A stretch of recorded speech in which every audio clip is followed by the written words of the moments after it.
I'd like you all to imagine that you are the members of the English committee of whatever school. Okay. And for pre-communications requirement, so I believe this is the president of the English committee emailed me asking about debate, and he invited me to give a talk and give tips about debate. So here I am. Yeah, okay, good. So you fulfill that requirement. Okay, let's start.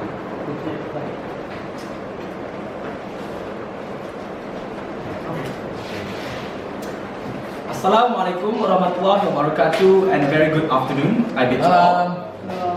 I know it's already late, but I will not be taking much of your time, I promise. Yes.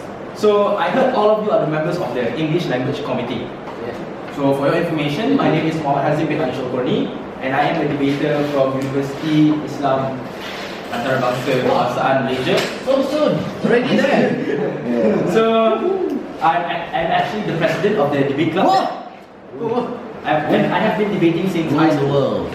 So for your information, your president, Mr. Shauki right here, approached me and he asked about debate because he was interested about debate, and he thought that it would be beneficial for all of you to also learn about debate. So I'm glad to be here, and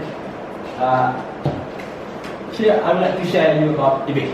So let's start about my presentation here. Debate 101. So I'm going to be teaching you a bit about debate, just a bit. So first of all, we need to know what a debate is. A debate is, like in the dictionary, it says it's a formal discussion on a particular matter, but it can also be a casual discussion. If you do it with a friend, like if you disagree on certain matters, like who is the best actress, who is the most beautiful person, whether it's Amber Heard or who else is beautiful? Margot Robbie, I don't know. That could also be a debate, like, is Batman vs Superman a good movie? Personally, I think not, but some of you think it is a good movie. So anything can be a debate, as long as it's a discussion between two clashing ideas. One is agreeing, one is not agreeing. So that's the basic format of debate. This is just the formal definition of a debate based on the dictionary. So, moreover, a debate can be a lot of things, and it can happen in many formats. Competitive debate, to be precise. Competitive debate, like the debate that you go on competitions, or the debate that you go on, that you regularly see on TV. It can either be a presidential debate, or a normal debate. But one of the most famous debates that happen around the world and have like international tournaments is number one, the Australs, a format called the Australasian debating format, where you have 3 debaters, but each debater has around 6 minutes with no points of information at all, which means other debaters cannot stand up and ask him a question right in the middle of the debate. That's Australs. Secondly is the second most popular, British parliamentary. You have 8 people debating against each other, which can be really complicated, but really fun at the same time. So you can choose which kind of debate, what kind of debate you want to pursue, and what kind of debate you want to enter, because it suits different individuals. For me personally, I have only participated in British parliamentary debate, simply because it's so interesting and it's so fun to see 8 people with 8 different ideas clashing with each other, causing mayhem with each other. Like some even destroy a person, and some of them even achieve total victory, and that is really exciting to see. However, I'm going to teach you about the most famous debating concept that I have been in the longest. The Asian parliamentary debate, because we are all Asians. Yeah. Asians. So, the Asian parliamentary debate format is really simple. It's actually 2 sides with 3 individuals pitting against each other, which is the government and the opposition, or to some more fancy, proposition and opposition. So it starts off with the Prime Minister. So before I go on with this one, I would like to hand to some kind of like bookmark notes I've made. So you can see the roles of each speaker and you can pass it around, okay? So these are some of the notes, okay? This is 21st century. So it starts with the Prime Minister. And then as the Prime Minister, you need to set up the debate. You need to tell how will this debate progress and then give an argument. And you can even give preemptive strikes. For example, if you know that maybe the opposition can attack you with point A, then you rebut point A from the very beginning. Second is the opposition leader. So you need to provide a counter proposal to the government and then give out your own argument and also rebut the points. Next, is the Deputy Prime Minister. What you need to do is you need to defend your own case and then give out arguments, rebuttals, similar to the Deputy Leader of Opposition, who is supposed to defend the opposition leader. So next, the two whips. Whipping is not, whipping people. Oh, nice! Yeah. It's not whipping people. You are against violence here in debate. So whip is actually, in Malay terms, it's Menteri Pertahanan. Menteri Pertahanan. What? In Malay terms. I don't know why it's called whip. Simply because why Menteri Pertahanan? Because in a government structure, the what you call the leader of the army comes after.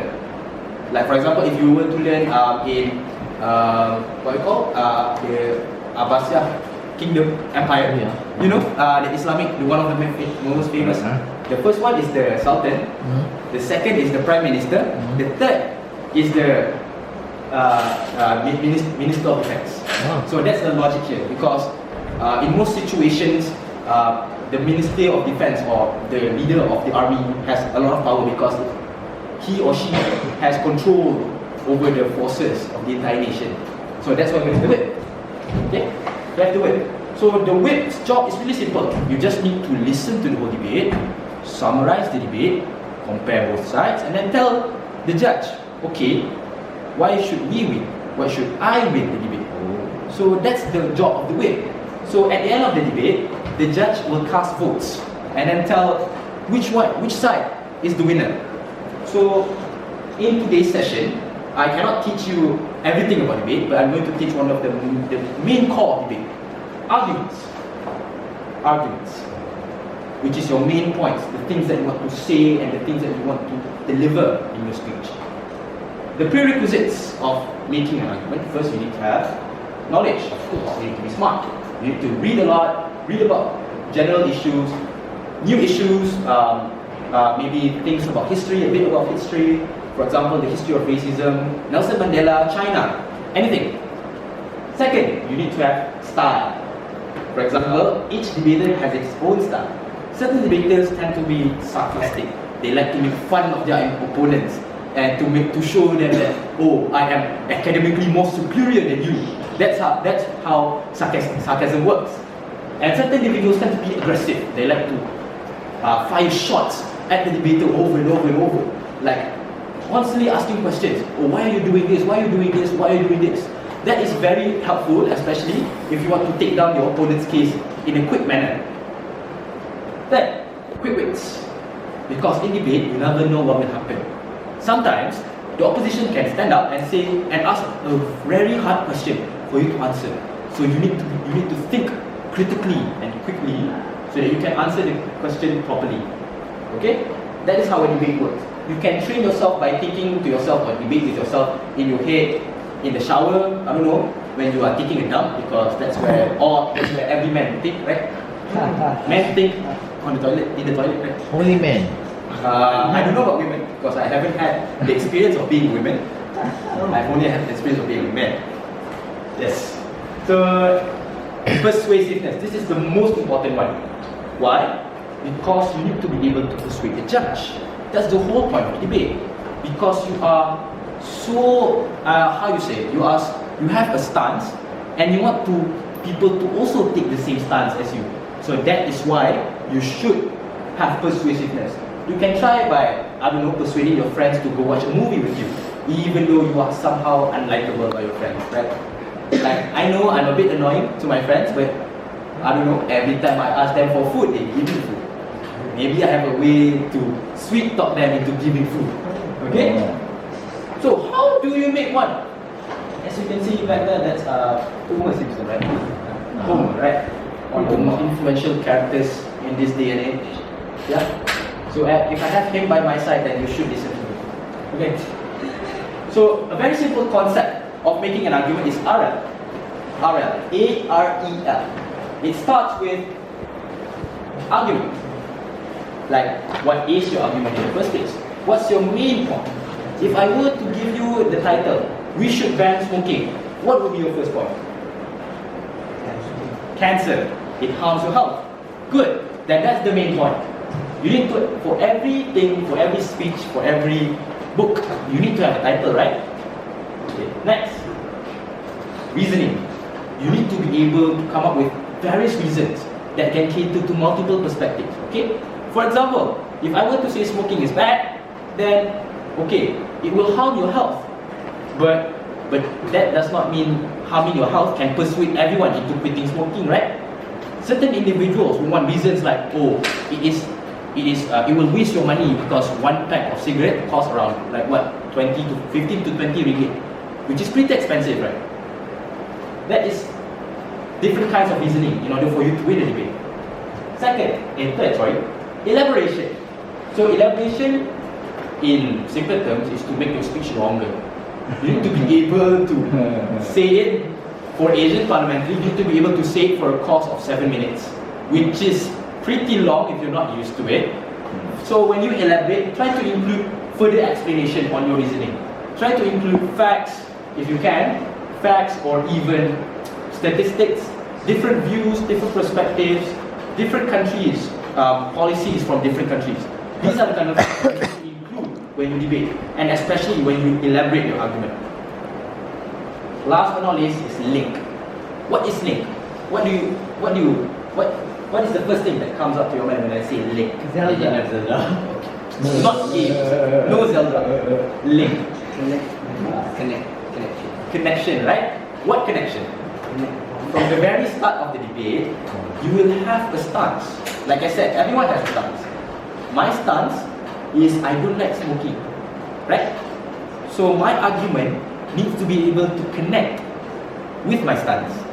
If I say I don't like smoking, but my argument goes around and says I don't like smoking because I don't know, walking around is bad. That has no connection with smoking. You need to be able to make that connection. For example, if I say smoking is bad because people die from cancer, there's no connection. But if I say smoking is bad because 50% of smokers die from lung cancer every year, then that is a connection. Because it has a direct effect towards your stance. It makes people see why it is so bad. Okay? So if you want more information, or if you want to like see a debate firsthand,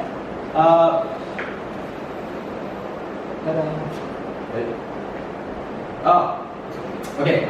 If you want to see a debate firsthand, you can, or if you want to experience debate, you can easily just like cause a conflict somehow within when you present as a student.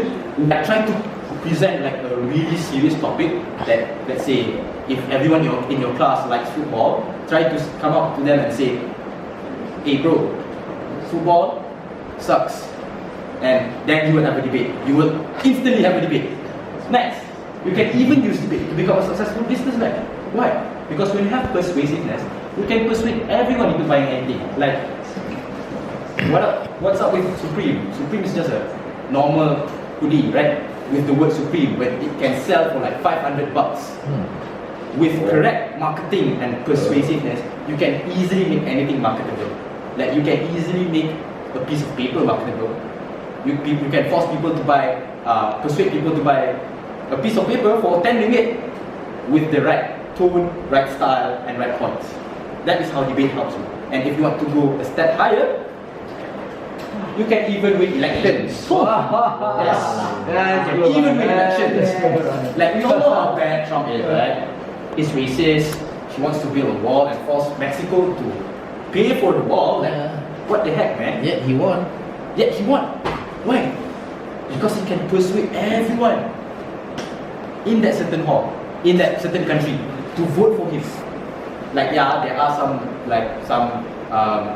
how you say, allegations that Trump worked with Russia so that Russia can get votes, right? But let's take it at face value. He won, right? You cannot do anything about that. He won because he managed to capitalize on America's fear.